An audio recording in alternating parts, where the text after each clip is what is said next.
നമസ്കാരം. ശബരിമല സ്വർണ്ണക്കള്ളക്കേസുമായി ബന്ധപ്പെട്ട ഏറ്റവും നിർണായകമായ വാർത്തകളാണ് കഴിഞ്ഞ മണിക്കൂറുകളിൽ വന്നുകൊണ്ടിരിക്കുന്നത്. ഒന്നാം പ്രതിയായിട്ടുള്ള ഉണ്ണികൃഷ്ണൻ പോറ്റിക്ക് ജാമ്യം ലഭിച്ചിരിക്കുന്നു.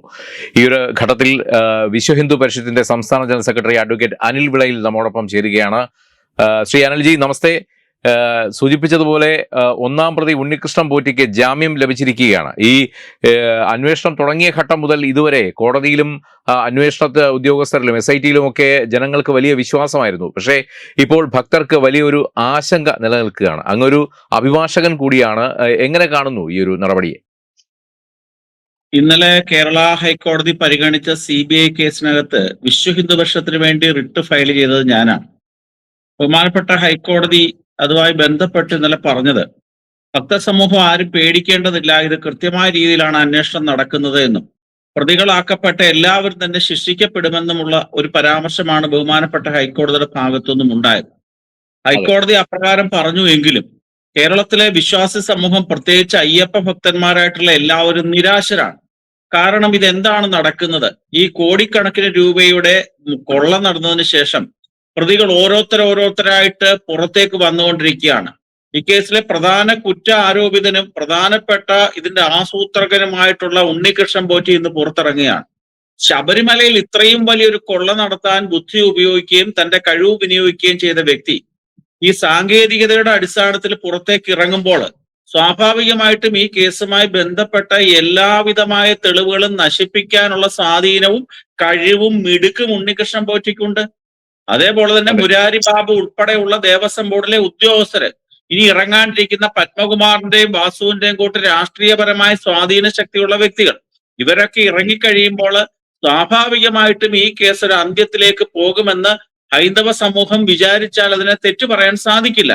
ഹൈക്കോടതി ഈ കേസുമായി ബന്ധപ്പെട്ട കാര്യങ്ങളിൽ ഇടപെടുന്നത് കാണുമ്പോൾ പൊതുസമൂഹത്തിന് ഒന്ന് രണ്ട് സംശയങ്ങൾ ഈ കേസിനകത്ത് ഉണ്ടാവുകയാണ്. ഒന്ന്, ഇതിനേക്കാൾ ഏറ്റവും വിവാദമായിട്ടൊരു കേസായിരുന്നു അയോധ്യ കേസ് എന്ന് പറയുന്നത്. ഈ അയോധ്യ കേസിനകത്ത് പോലും ഇൻ ക്യാമറ പ്രൊസീഡിങ്സ് ഉണ്ടായില്ല. അത് നമ്മൾ ശ്രദ്ധിക്കേണ്ട, ഇതൊരു മോഷണവും കൊള്ളയുമാണ്.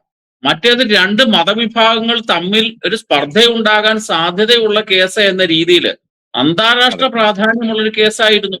അതുപോലും ഇൻ ക്യാമറ പ്രൊസീഡിങ്സ് ഇല്ലാതെ ദൈനംദിനമായി കോടതി നടപടികൾ എല്ലാവരും കണ്ടുകൊണ്ടിരുന്ന ഒരു സാഹചര്യമുണ്ട്.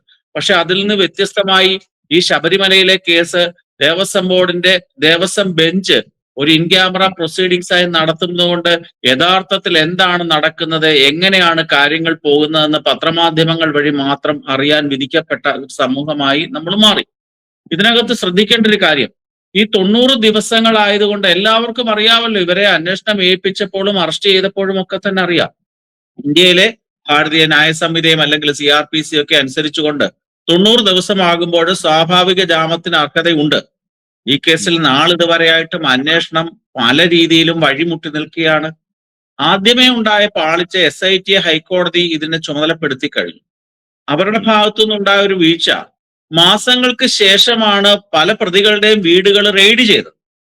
അപ്പോഴേക്കും തീർച്ചയായിട്ടും ഇപ്പൊ താങ്കൾ തന്നെ ശ്രദ്ധിക്കൂ, ഞാൻ ഒരു കേസിനകത്തൊരു കുറ്റാരോപിതനാവുകയാണ്, നാളെ പോലീസ് ഉദ്യോഗസ്ഥരെ എന്നിലേക്ക് അന്വേഷണം കൊണ്ടെത്തി എന്ന് കരുതി ഞാൻ ഇരിക്കുമോ? അന്നേരത്തേക്ക് ഞാൻ എല്ലാം തുറന്നു വെച്ചുകൊണ്ടിരിക്കുമോ? ഇല്ല. ഞാൻ ആദ്യം ചെയ്യുന്നത് എന്താണ്? എനിക്കെതിരെ ഉപയോഗിക്കാൻ സാധ്യതയുള്ള തെളിവുകളെല്ലാം തന്നെ ഞാൻ നശിപ്പിക്കുകയോ മാറ്റുകയോ ചെയ്യും. അതിനുശേഷം പോലീസ് വന്ന് എന്റെ വീട് റെയ്ഡ് ചെയ്താൽ ആട് കടന്നിടത്ത് പൂട പോലും ഇല്ല എന്ന് പറയുന്ന അവസ്ഥയിൽ ഒന്നുമില്ല. അതാണ് ഇതിനകത്തെ പ്രശ്നം. 4-4.25 കിലോ സ്വർണം ഈ കേസിനകത്ത് പോയി എന്നാണ് പ്രാഥമികമായ വിലയിരുത്തൽ. 400 ഗ്രാമിനടുത്ത് മാത്രമാണ് ഇതുവരെ റിക്കവറി ഉണ്ടായത്. അത് തന്നെയാണ് ചോദ്യത്തിന്റെ പ്രസക്തി ഏറുന്നത്. കാര്യം, ഇത്രയും പ്രമാദമായ ഒരു കേസ്, ഈ കേസിന്റെ ഒരു ഗൗരവം എല്ലാവർക്കും അറിവുള്ളതാണ്. എന്നിട്ടും SIT എന്തുകൊണ്ട് ഈ ഒരു അലംഭാവം സൂക്ഷിച്ചു എന്നുള്ളതാണ് കാര്യം. അറിയാം, എല്ലാവർക്കും അറിയാം, 90 ദിവസം കഴിയുമ്പോൾ സ്വാഭാവികമായ ജാമ്യം ലഭിക്കും. ഇപ്പോൾ മുരാരി ബാബുവിന് ഏതാണ്ട് 1.5 ആഴ്ച മുമ്പ് ജാമ്യം ലഭിച്ചു. അപ്പോൾ അടുത്ത് ലഭിക്കാൻ പോകുന്നത് ഉണ്ണികൃഷ്ണൻ പോറ്റിക്കാണെന്ന് അറിയാമെന്നിരിക്കെ വീണ്ടും എന്താണ് കുറ്റപത്രം സമർപ്പിക്കാതെ? ഇത് മനഃപൂർവ്വം തന്നെ ആണെന്ന് ഉള്ള സൂചന തന്നെയല്ലേ? നമ്മൾ ശ്രദ്ധിക്കേണ്ടത്, കേരളത്തിൽ ഇതേപോലെ തന്നെ കഴിഞ്ഞ മുൻ വർഷങ്ങളിൽ പ്രമാദമായ ഒരു കേസായിരുന്നു ഒരു സിനിമാ നടിയും ദിലീപുമായി ബന്ധപ്പെട്ട കേസ്. ആ കേസും സമാനതകളില്ലാത്തൊരു കേസ് തന്നെയായിരുന്നു. ഇപ്പോഴിത് സമാനതയില്ലാത്ത കേസെന്ന് ഹൈക്കോടതി വിശേഷിപ്പിക്കുന്ന അതേ സാഹചര്യം, കൊട്ടേഷൻ കൊടുത്തുകൊണ്ടൊരു സാധുവായ പെൺകുട്ടിയെ പീഡിപ്പിക്കാൻ കേസ് ഒരു ആസൂത്രിതമായ ശ്രമം നടത്തിയ കേസിനകത്ത് യഥാർത്ഥത്തിൽ ആ സമയത്തുള്ള അന്വേഷണ ഉദ്യോഗസ്ഥർ കൃത്യമായ ഇടവേളകളിൽ അതിന്റെ ഇടയ്ക്കിടയ്ക്ക് കുറ്റപത്രങ്ങൾ സമർപ്പിച്ചിരുന്ന കാരണത്താലാണ് ഈ പൾസർ സുനി ഉൾപ്പെടെയുള്ള ആൾക്കാർ പുറത്തിറങ്ങാതിരുന്നത്. ഈ കേസ് അതിനേക്കാൾ വലുതാണ്. അത് വ്യക്തികൾ തമ്മിൽ ഉള്ള കേസുകൾ. ഇത് വലിയൊരു വിശ്വാസ സമൂഹവുമായി ബന്ധപ്പെട്ട കേസ് എന്ന രീതിയിൽ ഇതിനെ അപ്രകാരം ലാഘവ ബുദ്ധിയോടുകൂടിയാണ് SIT കാണുന്നതെന്നാണ് ഞങ്ങൾ കരുതുന്നത്. രണ്ടാമത്തെ ഒരു പ്രധാനപ്പെട്ട കാര്യം, ഇവരൊക്കെ ജാമ്യത്തിൽ ഇറങ്ങിക്കഴിയുമ്പോൾ ഉണ്ടാകുന്ന ഒരു അപകടമുണ്ട്. എന്താണെന്ന് വെച്ചാൽ, ഇപ്പോൾ നമുക്കറിയാം ഇതിന്റെ അന്വേഷണം സ്വാഭാവികമായിട്ട് കടകംപള്ളി സുരേന്ദ്രനിലേക്കും അല്ലെങ്കിൽ പ്രശാന്തിലേക്കും ഒക്കെ പോകുമെന്നാണ് നമ്മൾ വിചാരിച്ചിരിക്കുന്നത്. അങ്ങനെ പോകുമെന്ന് തന്നെ ധരിക്കുക. ഉണ്ണികൃഷ്ണൻ പോറ്റി, മുരാരി ബാബു, ബൈജു, സുധേഷ് കുമാർ, ഇവരൊക്കെ പുറത്തിറങ്ങി കഴിയുമ്പോൾ സ്വാഭാവികമായിട്ടും ഈ കടകംപള്ളി സുരേന്ദ്രൻ ഉൾപ്പെടെയുള്ള വ്യക്തികൾക്ക് ഇവരോട് ചോദിക്കാം, ഞങ്ങൾക്കെതിരെ എന്തെങ്കിലും പറഞ്ഞിട്ടുണ്ടോ, ഞങ്ങളെ ബന്ധിപ്പിക്കുന്ന ഏതെങ്കിലും തെളിവുകൾ SITയുമായി ബന്ധപ്പെട്ട് താങ്കൾ കൊടുത്തിട്ടുണ്ടോ തുടങ്ങിയ കാര്യങ്ങളൊക്കെ ചർച്ച ചെയ്യാനുള്ള അവസരമുണ്ട്. അങ്ങനെ ചർച്ച ചെയ്യാൻ അവസരമുണ്ടെങ്കിൽ സ്വാഭാവികമായിട്ടും അവർക്കെതിരെ പ്രയോഗിക്കാൻ സാധ്യതയുള്ള തെളിവുകൾ അവർ നശിപ്പിക്കും. അതാണ് ഇതിനകത്ത് ഏറ്റവും അപകടകരമായ സാഹചര്യം. ഉണ്ണികൃഷ്ണൻ പോയിട്ട് നിസ്സാര വ്യക്തിയല്ല. ഈ കേസിനകത്ത് ചില കണ്ടീഷൻ വെച്ചു, പത്തനംതിട്ടയിലെ കയറല്. ഈ വന്ന കാലത്ത് എന്തിനാ കയറുന്നേ? ഒരു മൊബൈൽ കയ്യിലുണ്ടെങ്കിൽ ലോകത്ത് എവിടെ വേണമെങ്കിലും നമുക്ക് കയറിപ്പോ, അതിനകത്ത് വലിയ കുഴപ്പമൊന്നുമില്ല. അതുകൊണ്ട് ഈ കേസിനകത്ത് വിശ്വാസി സമൂഹത്തിനെ വിശ്വാസത്തിലെടുക്കാൻ ബഹുമാനപ്പെട്ട ഹൈക്കോടതിയുടെ ഭാഗത്തുനിന്നും ഒരു കരുതൽ ഉണ്ടാകണം. അതുകൊണ്ടാണ് രണ്ടാമത്തെ ഒരു കാര്യം, ഈ കേസിന്റെ തുടക്കത്തിലെ ആദ്യമേ തന്നെ ഹൈക്കോടതി തന്നെയാണ് ഇത് സുഭാഷ് ഗുപ്ത തുടങ്ങിയ അന്താരാഷ്ട്ര ബന്ധമുള്ള വിഗ്രഹക്കടത്ത് സംഘവുമായി സുഭാഷ് കപൂർ മോഡൽ ബന്ധമുണ്ടെന്ന് പറഞ്ഞുകൊണ്ട് ഇതിന്റെ ഒരു അന്താരാഷ്ട്ര മാനം സൃഷ്ടിച്ചതും ബഹുമാനപ്പെട്ട ഹൈക്കോടതിയാണ്. അത്തരത്തിലൊരു മാനം സൃഷ്ടിക്കപ്പെട്ട സാഹചര്യത്തില് SIT ഒരു ADGPയും ഒരു SP ചേർന്ന അല്ലെ കുറച്ച് CIമാരും ചേർന്ന ഒരു അന്വേഷണ സംഘത്തിന് ഇതിന്റെ അന്വേഷണം കേരളത്തിന് വെളിയിലേക്ക് നീട്ടാൻ സാധിക്കില്ല. ഭാരതത്തിന് വെളിയിലും ഇതിന്റെ കണ്ണികൾ ഉണ്ട്. ഇത് ഇന്ത്യ മുന്നണിക്കാരുടെ സംയുക്തമായിട്ടുള്ള ഒരു കൊള്ളയാണ്, മോഷണമാണ്. CPMും കോൺഗ്രസും ഒക്കെ ഇതിനകത്ത് പങ്കാളികളാണ്. അതുകൊണ്ട് ഇത് CBIയുടെ അന്വേഷണം വേണം. ഇനിയും ബാക്കി പ്രതികളോട് ഉടൻ തന്നെ പുറത്തിറങ്ങും. ഇതിനകത്ത് ഒരു കാര്യം കൂടെ നമ്മൾ ശ്രദ്ധിക്കേണ്ടത്, സർക്കാരും ഇതിന്റെ കാര്യത്തിൽ ഇടപെടുന്നുണ്ട്. കാരണം ഈ കേസിനകത്ത് സർക്കാർ ഉദ്യോഗസ്ഥർ പ്രതികളായതുകൊണ്ടാണ്, അല്ലെ ദേവസ്വം ബോർഡ് ഉദ്യോഗസ്ഥർ പ്രതികളായതുകൊണ്ടാണല്ലോ ഇത് വിജിലൻസിന്റെ ആസ്പെക്ടിൽ ഇതിന്റെ അന്വേഷണം നടക്കുകയും ഈ കേസ് വിജിലൻസ് കോടതിയിൽ നിൽക്കുകയും ചെയ്യുന്നത്. വിജിലൻസ് കേസിൽ ഉൾപ്പെട്ട ഒരു പ്രതിയാണെങ്കിൽ സ്വാഭാവികമായിട്ട് സർക്കാർ പ്രോസിക്യൂഷന് അനുവാദം കൊടുക്കണം. അപ്രകാരമുള്ള അനുവാദത്തിന് വേണ്ടി SITയുടെ ഭാഗത്തൊന്നും ശ്രമം ഉണ്ടായിട്ടില്ല എന്നാണ് ഞാൻ മനസ്സിലാക്കുന്നത്. ഇങ്ങനെ ധാരാളം പൊരുത്തക്കേടുകൾ അന്വേഷണത്തിലെ SITയുടെ ഭാഗത്തുനിന്ന് ഉണ്ടാകുന്നതുകൊണ്ട് നമ്മൾ സ്വാഭാവികമായിട്ടും ഈ കേസിന് അന്ത്യമുണ്ടാകും. നിയമസഭാ തെരഞ്ഞെടുപ്പില് CPMനെ സംബന്ധിച്ച് വെല്ലുവിളിയുള്ള ഒരു സംഭവമാണ്. എന്താണെന്ന് പറഞ്ഞാല്, നമ്മൾ ഒരു രാഷ്ട്രീയ കാര്യം കൂടി ഈ സാഹചര്യത്തിൽ ശ്രദ്ധിക്കണം. പയ്യന്നൂരിലെ കുഞ്ഞികൃഷ്ണൻ എന്ന് പറയുന്ന ഒരാള് CPMലെ ചില നേതാക്കന്മാര് മോഷണം നടത്തി എന്നൊരു ആരോപണമോ അല്ലെ അതുമായി ബന്ധപ്പെട്ട കണക്കോ ചോദിച്ചപ്പോൾ അദ്ദേഹത്തിനെ പുറത്താക്കി.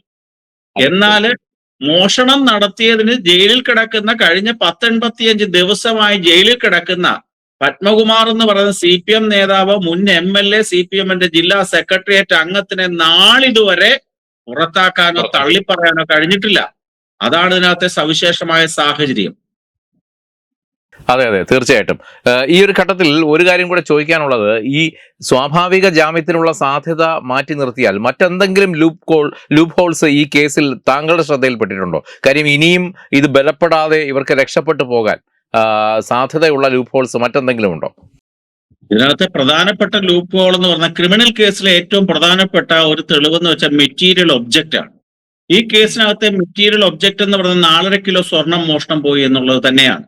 അതിന്റെ ആന്റിക്ക് വാല്യൂം അല്ലെങ്കിൽ അതിന്റെ ബാക്കി ആത്മീയമായിട്ടുള്ള വിലയൊക്കെ നമ്മൾ മാറ്റി വെച്ചോളൂ. ഈ 4.5 കിലോ സ്വർണത്തിലെ 400 ഗ്രാം സ്വർണം പിടിച്ചെടുത്തു. ഈ 400 ഗ്രാം സ്വർണം പിടിച്ചെടുത്ത സ്വർണം ശബരിമലയിൽ നിന്ന് പോയ അതേ സ്വർണമാണെന്ന് തെളിയിക്കാൻ സാധിച്ചില്ലെങ്കിൽ ഈ കേസ് പോയി. ഇപ്പോൾ താങ്കളുടെ വീട്ടിൽ നിന്ന് ഞാനൊരു മോഷണം നടത്തി, ഒരു മാല താങ്കളുടെ വീട്ടിൽ നിന്ന് ഞാൻ മോഷ്ടിച്ചു. അതിനുശേഷം അതിനൊരു ഇതുണ്ടല്ലോ, അത് ഇത്ര ക്യാരറ്റ് ആണെങ്കിൽ അല്ലെ ഇത്ര മോഡൽ ഉള്ളതാണ്. അതിന് പകരമായി എന്നെ പ്രതിയാക്കിക്കൊണ്ട് അറസ്റ്റ് ചെയ്യുമ്പോൾ എന്നിൽ നിന്നൊരു സ്വർണം പിടിച്ചെടുത്തു എന്നുള്ള കാരണത്താൽ ഞാൻ കുറ്റവാളിയാവില്ല. താങ്കളുടെ വീട്ടിൽ നിന്ന് പിടിച്ച ഞാൻ മോഷ്ടിച്ച അതേ സ്വർണം തന്നെയാണ് എന്ന് പ്രോസിക്യൂഷൻ തെളിയിക്കണം. ഈ കേസിനകത്ത് അപ്രകാരമുള്ള ഒരു സംഭവം ഇതുവരെ ഉണ്ടായിട്ടില്ല എന്നാണ് മനസ്സിലാക്കുന്നത്. രണ്ടാമത്തെ ഒരു കാര്യമുണ്ട്. ഡിവിഷൻ ബെഞ്ച്, ദേവസ്വം ബെഞ്ച് SITയെ പിന്തുണച്ചുകൊണ്ട് പറയുമ്പോൾ സിംഗിൾ ജഡ്ജിയായിട്ടുള്ള ബദറുദ്ദീന്റെ ജാമ്യത്തിന്റെ ആ പരിഗണനയ്ക്ക് വരുന്ന വിഷയങ്ങളിൽ അദ്ദേഹം ശക്തിയുക്തമാണ് SITയെ വിമർശിക്കുന്നത്. നിങ്ങളുടെ പാളിച്ചകൾ ഇതാണ്, നിങ്ങൾ ഇങ്ങനെയൊക്കെയാണോ ചെയ്യുന്നതെന്ന് ചോദിക്കുമ്പോൾ പാളിച്ചകളുണ്ട്. ആ വിവരം നമ്മൾ എങ്ങനെ അറിയുന്നേ? അത് ഓപ്പൺ കോടതിയിൽ നടക്കുന്നതായതുകൊണ്ട് ബദറുദ്ദീന്റെ ബെഞ്ചിലെ കാര്യങ്ങൾ നമ്മൾ അറിയുന്നു. ഇൻ ക്യാമറ പ്രൊസീഡിങ്സ് ആയതുകൊണ്ട് ദേവസ്വം ഡിവിഷൻ ബെഞ്ചിലെ വിവരങ്ങൾ നമ്മൾ അറിയുന്നില്ല. അതുകൊണ്ട് ഈ കേസിനകത്ത് ശക്തിയുക്തം ആവശ്യപ്പെടുന്നത് CBI പോലുള്ള ഒരു അന്വേഷണ ഏജൻസി ഈ കേസിന്റെ ചുമതല ഏറ്റെടുത്തുകൊണ്ട് ഈ കടകംപള്ളി സുരേന്ദ്രൻ ഉൾപ്പെടെയുള്ള വ്യക്തികളിലേക്ക് അന്വേഷണം കൊണ്ടെത്തിയില്ലെങ്കിൽ സമൂഹം വളരെ നിരാശരാണ്. അത് കോടതിയെ പോലും ആ വിശ്വാസത്തിൽ എടുക്കാതിരിക്കാൻ പൊതുസമൂഹത്തിന് താല്പര്യം ഉണ്ടാകുന്ന രീതിയിലേക്ക് കാര്യങ്ങൾ പോകും. ശ്രീ അനിലുള്ള ഒരു ചോദ്യം കൂടെ. ഇപ്പോൾ താങ്കൾ പറഞ്ഞു ഇത് കോടതിയിൽ ഇത് സ്ഥാപിക്കുന്നതിലാണ് ഇതിന്റെ ഈ തെളിവിന്റെ ഒരു അടിസ്ഥാനം എന്ന് പറഞ്ഞു. അങ്ങനെ ഇരിക്കെ, അങ്ങനെയാണെങ്കിൽ ഇത് ഈ ഒരു കേസിലെ പ്രധാന പ്രതി എന്ന് ഞാൻ ഇപ്പോഴും വിശ്വസിക്കുന്നത് അഡ്വക്കേറ്റ് PS പ്രശാന്താണ്. കാര്യം അദ്ദേഹമാണ് ഏറ്റവും ഒടുവിൽ ഈ ദ്വാരപാലകന്മാരുടെ സ്വർണം സ്മാർട്ട് ക്രിയേഷൻസിലേക്ക് കടത്താൻ ശ്രമിക്കുന്നത്. അത് മുമ്പ് നടന്ന കുറ്റകൃത്യം മറയ്ക്കാൻ കൂടി വേണ്ടിയാണ്. അങ്ങനെയെങ്കിൽ അദ്ദേഹം ഇപ്പോഴും അത് SIT തന്നെ പറഞ്ഞു, SITയുടെ ചോദ്യം ചെയ്യലിൽ തന്നെ പലവണ വെളിപ്പെടുത്തിയ കാര്യമാണ്. കാര്യം ഇയാളുടെ മൊഴിയിൽ വൈരുദ്ധ്യമുണ്ടായിരുന്നു. ആദ്യം പറഞ്ഞ കാര്യങ്ങളല്ല പിന്നീട് പറഞ്ഞതെന്നൊക്കെ ഉള്ളത് വാർത്തയായി വന്നിരുന്നു. അപ്പോഴും PS പ്രശാന്ത് സേഫ്റ്റിയിൽ വളരെ സേഫായിട്ട് പുറത്തിരിക്കുകയാണ്. ഒരുപക്ഷെ ഈ നിയമസഭാ സമ്മേളനം കഴിയാൻ വേണ്ടി മാത്രം കാത്തിരിക്കുകയാണോ സർക്കാർ അദ്ദേഹത്തിന്റെ അറസ്റ്റ് വാറണ്ട് കൊടുക്കാൻ? ഇത് ഈ സംസ്ഥാന സർക്കാരിലെ ആഭ്യന്തര വകുപ്പ് പച്ചക്കൊടി വീശുന്നതനുസരിച്ചാണ് ഓരോ പ്രതികളെ അറസ്റ്റ് ചെയ്തുകൊണ്ടിരിക്കുന്നത്. PS പ്രശാന്തും അജികുമാറും ഉൾപ്പെടുന്ന ആ ദേവസ്വം ബോർഡും ഈ കേസിനകത്ത് കൂടുതൽ പ്രതിസ്ഥാനത്തേക്ക് വരേണ്ടവർ തന്നെയാണ്. കാരണം അവരുടെ കാലത്തും ഈ കൊള്ള നടന്നിട്ടുണ്ട്. അവരുടെ കാലത്തും ഉണ്ണികൃഷ്ണൻ പോറ്റി നേരത്തെ ഈ പത്മകുമാറിന്റെയും വാസുവിന്റെയും കാലത്ത് എപ്രകാരമുള്ള കൊള്ളകളാണോ നടത്തിയത് അതേ എന്താണെന്ന് ഇവർക്കറിയാം. പത്മകുമാർ ഈ പ്രശാന്തിന് അറിയാം പത്മകുമാറിന്റെ കാലത്ത് ഇപ്രകാരമുള്ള കൊള്ള നടന്നു. അത് തെളിഞ്ഞിട്ടില്ലല്ലോ ഇത്രയും വർഷമായിട്ടും എന്ന് വിചാരിച്ച് അതുകൊണ്ട് ഞങ്ങൾക്കൂടെ കിട്ടിയ 2 വർഷക്കാലം കൊണ്ട് എന്തെങ്കിലും ഉണ്ടാക്കണമെന്നുള്ള ഉദ്ദേശത്തോടു കൂടി കവർച്ച നടത്തി. പക്ഷെ അയ്യപ്പ ഭഗവാൻ എന്ന് പറയുന്ന ആ വലിയ തേജസ്സുള്ള ദിവ്യ രൂപം കൃത്യമായ രീതിയിൽ ഈ പമ്പയിൽ അയ്യപ്പ സംഗമം നടത്തിയത് തോന്നിവാസമാണെന്ന് അയ്യപ്പ ഭഗവാന് തോന്നിച്ചപ്പോൾ ഉണ്ണികൃഷ്ണൻ പോറ്റി എന്ന് പറയുന്ന ആളിന്റെ വായിൽ കൂടെ തന്നെ ഈ കേസിനെ പുറത്തേക്ക് കൊണ്ടുവരികയായിരുന്നു എന്ന് നമുക്ക് കാണാൻ സാധിക്കും. അതുകൊണ്ട് ഈ പ്രശാന്തും അജികുമാറും ഉൾപ്പെടെയുള്ള ദേവസ്വം ബോർഡും ഈ കേസിനകത്ത് കുറ്റക്കാരാണ്. അവരെയും കൃത്യമായിട്ട് അറസ്റ്റ് ചെയ്യപ്പെടണം. തീർച്ചയായും ഇത്രയും നേരം ഈ വിവരങ്ങൾ പങ്കുവച്ചതിന് വളരെയധികം നന്ദി ശ്രീ അഡ്വക്കേറ്റ് അനിൽ വിളയിൽ. എന്തായാലും ഈ സ്വാഭാവിക ജാമ്യത്തിലൂടെ ഉണ്ണികൃഷ്ണൻ പോറ്റി ഇന്ന് വൈകുന്നേരത്തോടുകൂടി പുറത്തിറങ്ങുകയാണ്.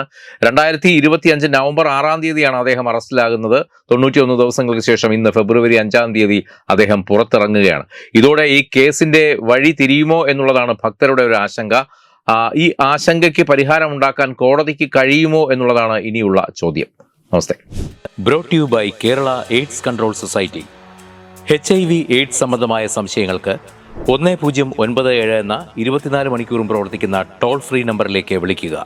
വാട്സാപ്പിലും ഫേസ്ബുക്കിലും ഒക്കെ സ്റ്റാറ്റസ് അപ്ഡേറ്റ് ചെയ്യാറുണ്ടല്ലോ. HIV സ്റ്റാറ്റസോ HIV പിടിപെടാനുള്ള സാഹചര്യങ്ങളിൽ കൂടി അറിഞ്ഞോ അറിയാതെയോ കടന്നു പോയിട്ടുണ്ടാവാം. എന്ത് തന്നെയായാലും മുൻകൂട്ടി പരിശോധിച്ച് HIV സ്റ്റാറ്റസ് അറിയൂ. സൗജന്യ HIV പരിശോധനയും കൗൺസിലിങ്ങും ആരോഗ്യ കേന്ദ്രങ്ങളിൽ പ്രവർത്തിക്കുന്ന ICTC അഥവാ ജ്യോതിസ് കേന്ദ്രങ്ങളെ സമീപിക്കുക. നിങ്ങളുടെ സ്റ്റാറ്റസ് എന്തായാലും വിവരങ്ങൾ രഹസ്യമായി സൂക്ഷിക്കുന്നതായിരിക്കും.